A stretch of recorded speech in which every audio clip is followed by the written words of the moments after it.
Good afternoon, Stuart Williamson here, APW Market Wrap number 219. Thank you very much for your support. We're down from 77% of non-subscribers or unbelievers even, down to 75%. So we're going in the right direction. But please do subscribe if you watch it. This week we're going to be covering the Labour buy-to-let crackdown begins. Okay, I knew it would, even though they said it wouldn't. But I thought first I'd share with you the Telegraph's top headlines. They're brilliant. Telegraph's top headlines today. End of working from home club. Dream shrinks £1 million houses values. Why you shouldn't sell your house in 2024. Interior design choices that wreck house sales. How to sell your home at the highest amount and avoid getting a loss. These are all very interesting and I'm sure they're very useful, but it's not stuff really that's helping us from a macro perspective, as we discussed last week. And if you're buying property, you're buying it for the longer term. As they say, not think about it for 5 years, don't think about it for 5 minutes. And that's the truth of the matter.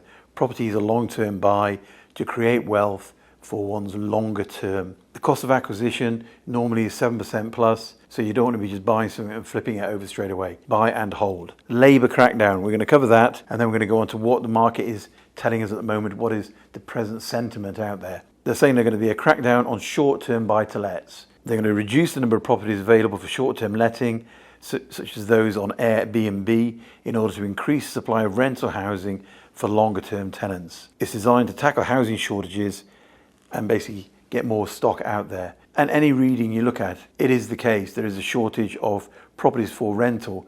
And when you've got a net migration of 600,000 a year coming in, as we have at the moment, that's not good for the property market. More importantly, short-term property, social housing is where we need to be investing. The crackdown is designed to tackle housing shortages and ensure more properties are available for permanent residents. Now, is that really what we need to be focusing on?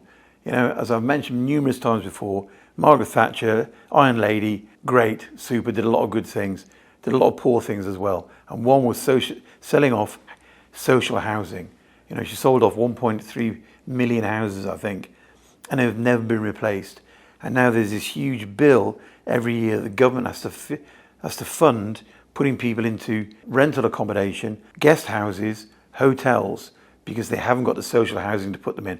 I mean, even barges off the south coast. Absolutely madness. So focusing on cracking down on short-term buy-to-let that will put more people into, make more rentals available, is true and it's good and it will help, but it's not helping in the correct format.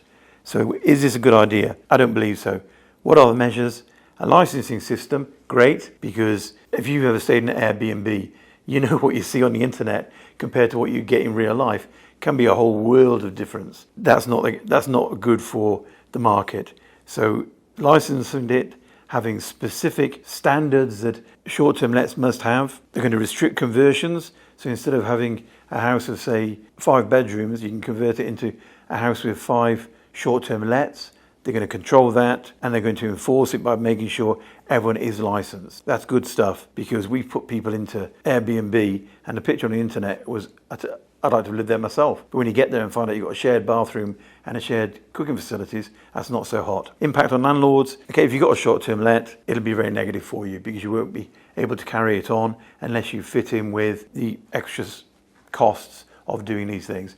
But it's going to happen with the EPC, environmental certification. And when that comes in, you know, from Manchester and north, I think only 5% of all properties are a grade C or above. So that's another thing you'll have to pay for. But I don't think on buy-to-let it's that bad a thing, because I do think that there is a lot of abuse of the system. What's the reaction to it? Proposed measures have sparked debates among landlords, property managers, tourism industry, arguing that it have a negative effect. Yeah, it will have. Yeah.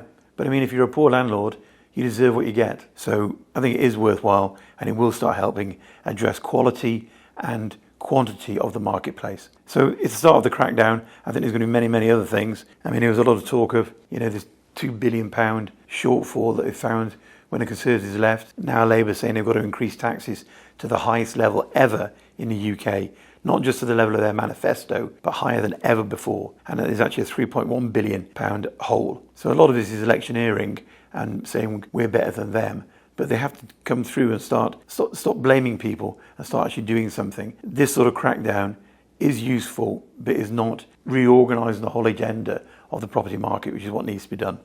So what's actually going on in the property market on a more of a micro perspective? Sentiment is a lot more positive. As we know, interest rates were cut.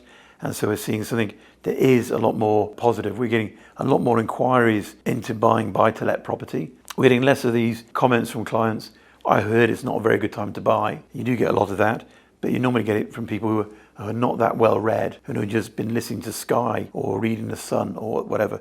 Not the Sky or the Sun, there's nothing wrong with them. But the sentiment is more positive. It's a first rate cut since COVID came around. It has cut some costs, but most of it's priced into the market. But more importantly, it's meant people feel perhaps it's time for us to go out and buy. There has been a surge of buyer interest, 19% surge compared to this time last year. So 19% is a big improvement. House price adjustments, house prices seasonally adjusted are in line with what they normally do, which is in the summer, it tends to fall because people go away on holiday, there's less valuations going on. And so you get a natural weakening of the market, even though it's not a real weakening, it's a statistical one. Revised price forecasts, according to The Guardian and Rightmove, then they had both been planning for a 1% decline in house prices across 2024. The upgraded forecast is now we're looking at a 1% rise in 2024. Again, that's a micro look.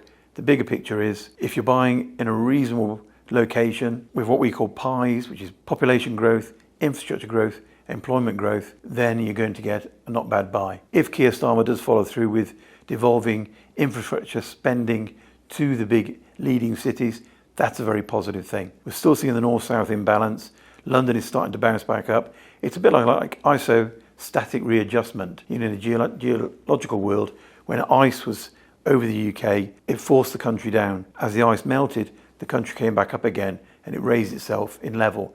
Same with London. It's been held down by high interest rates, by a massive amount of borrowing that have been eroded by inflation and by interest rates starting to cut. So London is slowly starting to balance itself up.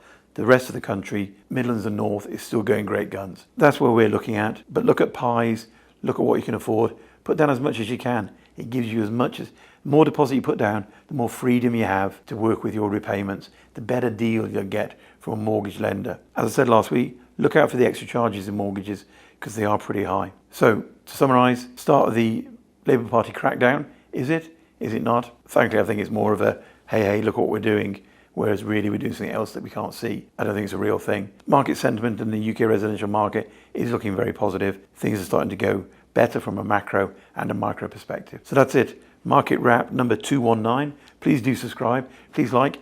Comment if you can. Okay, nice comments. Bad comments. Something to talk about. Thanks very much. Cheerio.